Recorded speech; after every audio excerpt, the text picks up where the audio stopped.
zetu tukatazame na jicho la tatu kwenye video yako na Chibu Daddy ndani ya Tasam TV. Nani katupiga ama katuzuga ni ndani ya jicho la tatu. Ni noma sana, ni vibra kwenda mbele. Bwana, mambo vipi? Ewe mfuatiliaji na mpenzi wa muziki mzuri, sisi kama jicho la tatu bana Tasam tumemzumu kijana wetu, tunasema ni msanii Chipkiz anayefanya maunyamwezi ya kutosha. Si mwingine bana, ni Nyanda Masumbuko. Ni msanii Chipkiz ambaye amekuja kwa kasi. Unajua ni nini? Leo bana tumeweza kuangazia video zake 5. Unazojua video 5 za Nyanda Masumbuko, lakini sisi kama jicho la tatu tumeweza kuona bana, tukasema si vyema tukuletee na wewe shabiki ama mfuatiliaji ama fansi wa Nyanda Masumbuko. Tutaanza na video ya kwanza hii hapa. Ukicheki vizuri hii video, daima utajua kabisa mapungufu ni mengi.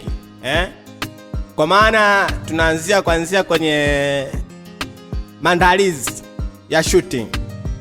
Pia tunarudi kwenye masuala ya madancers. So kuna mapungufu mengi sana. Tunarudi kwenye upande wa tunasema storms, wachezaji jinsi wanapocheza. Performance kidogo iko nomo, tunasema sisi wazungu. Niwekee comment yako kwenye video ya kwanza. Tuende kwenye video ya pili. Video yetu ya pili nayo kama ni directors na msanii ama tuseme management ambayo itakuwa inasimamia job.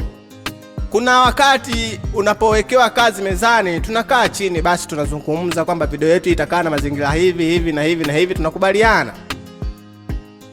Nao pia naweza yani tuseme komenti zake ni kama zile za video iliyopita. Unaona? Tukija kwenye video hii hapa nayo. Jamani, kama ni wachezaji sasa, najua wachezaji kuwapata ni changamoto, lakini sasa changamoto hiyo ukubwa ndo huo, kwa sababu wachezaji ndo wanakupa ukubwa. Performance nyingi za wasanii wa asili, naona wasanii wachache sana ambao wanaweza kuwakuta kwenye majukwaa yao wana perform wasanii.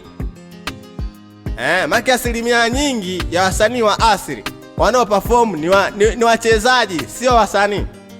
Msanii kazi yake ni kutuimbia tu, anazunguka mle lakini hachezi. Kwa hiyo hilo nalo natakiwa tuliangalie kwa jicho.